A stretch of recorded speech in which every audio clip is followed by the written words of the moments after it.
Now picture this. It's the mid-1980s. Hip-hop is still considered underground. It's blasting at block parties, echoing in basements, and bouncing off walls in roller rinks. It's raw, it's loud, and it's alive, but it hasn't yet broken into the mainstream the way rock has. Rock, meanwhile, rules MTV. It's flashy guitars, big hair, screaming vocals. These two worlds aren't supposed to meet. At least that's what everyone thought. Then three young men from Hollis, Queens, Run-DMC, and Jam Master Jay showed up with their Adidas, their gold chains, and their confidence. They weren't trying to sound like anybody else. They weren't cleaning up their sound for radio play. They were telling their truth. And when they stepped up to the mic, they didn't just rhyme. They commanded. Let's take it back to how this all started. Run-DMC didn't come out of nowhere. Joseph Simmons, better known as Run, had an older brother who was already a DJ, Russell Simmons, who would go on to co-found Def Jam Records. Daryl McDaniels, or DMC, was the deep-voiced powerhouse who balanced Run's rapid-fire flow. And then there was Jason Mizell, Jam Master Jay, who could turn turntables into instruments, scratching and cutting like nobody else. Together, they had chemistry you can't fake. Their early hits, It's Like That, and Rockbox were different from anything out there. Where most rap tracks leaned on funk and disco samples, Run-DMC stripped things down. Hard beats, direct rhymes, a little grit, a lot of attitude. It sounded like the streets they came from. Rockbox, especially, hinted at something new. It had a guitar riff running through it. It was the first real taste of hip-hop and rock colliding. But nobody could have guessed how far that collision would go. By 1986, Run-DMC was ready to make history. Enter Rick Rubin, a young producer with a vision. Rubin believed music didn't need to stay in its lane. He saw no reason why hip-hop couldn't sit next to rock on the charts. And he had this idea. What if Run-DMC reimagined a rock song, not just sampled it, but performed it with the original artists? The song he suggested? Aerosmith's Walk This Way. Now here's the funny part. At first, Run and DMC weren't into it. They didn't grow up blasting Aerosmith. To them, it felt like an odd match. DMC later said he thought it was corny. But Rubin had a gut feeling. So the guys gave it a shot. Picture that studio session. On one side, Steven Tyler and Joe Perry of Aerosmith, rock legends. On the other, three hip-hop pioneers. Two cultures, two sounds, two attitudes. Nobody knew how it would work. But once the beat dropped, the guitar ripped, and Tyler's voice met Run and DMC's rhymes, something electric happened. They weren't just making a track, they were making a statement. When the music video came out, it sealed the deal. Aerosmith and Run-DMC were literally separated by a wall until they knocked it down and performed together. It was the perfect metaphor. Rock and rap weren't enemies. They weren't in competition. They could coexist. They could even make each other stronger.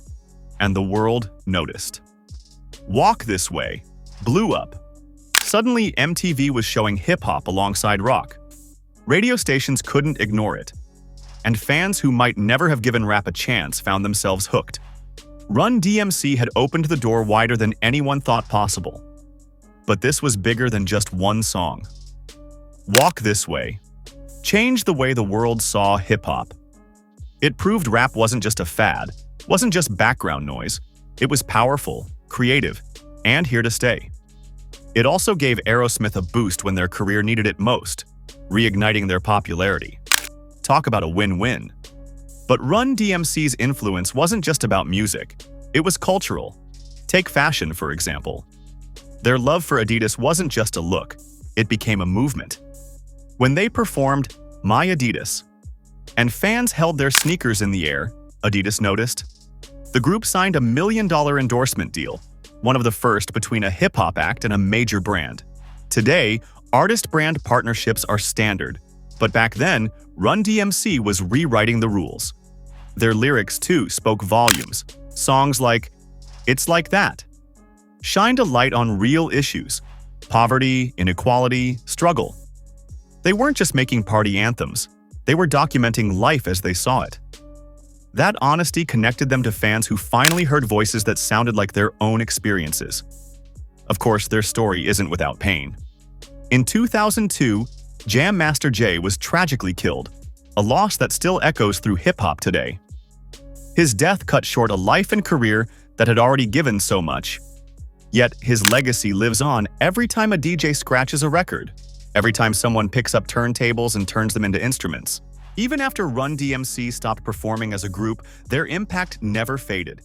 They were the first hip-hop act to earn a gold album, the first to go platinum, the first to grace the cover of Rolling Stone, the first to get inducted into the Rock and Roll Hall of Fame. Every first they achieved paved the way for the next generation. And still, whenever Walk This Way plays, you feel it. That opening riff drops, and people of all ages and backgrounds nod their heads together. The song doesn't just belong to one genre anymore. It belongs to everybody. So, who's the modern-day Run-DMC? That's the question worth asking. Is it Kendrick Lamar with his storytelling and cultural weight? Drake with his genre-bending reach? Travis Scott blending rap with stadium-sized production? Or maybe it's someone still grinding in the underground, waiting for their chance to break through with something the world's never heard before. Whoever it is, they're standing on a foundation Run-DMC built. And that's exactly why this story still matters, even decades later. Because Walk This Way wasn't just some fun studio experiment or a clever idea to mash two genres together. No, it was so much more than that. It became a turning point, a cultural moment when music itself seemed to shift gears. It was as if the old rules about what belonged where and who could listen to what suddenly didn't apply anymore. With that one collaboration, the invisible barriers that kept hip-hop on one side and rock on the other began to crumble.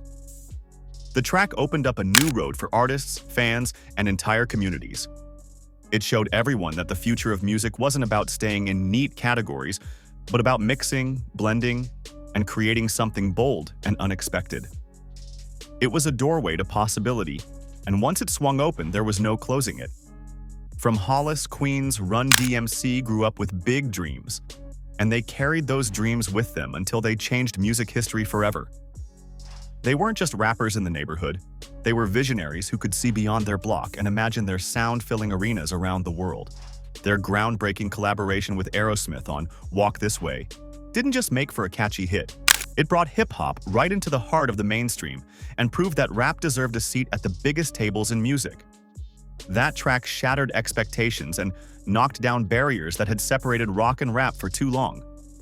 Their creativity, their boldness, and their refusal to fit into anyone else's mold became fuel for generations of artists who came after them. Whether it was their style, their sound, or their fearless way of doing things their own way, Run-DMC's impact echoed far beyond the charts. They inspired not just musicians, but dreamers of every kind to think bigger, to take risks, and to believe their voice could change the world. So now, the real question is, who do you think is today's version of Run-DMC?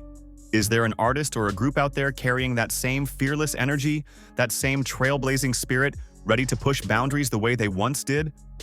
The conversation is wide open, and your answer might be different from mine. But that's what makes music so exciting. It keeps evolving, and every generation finds its own revolutionaries. For more inspiring music stories, check out my Did You Know playlist. And don't forget to like, subscribe, and keep celebrating music with LMS Music.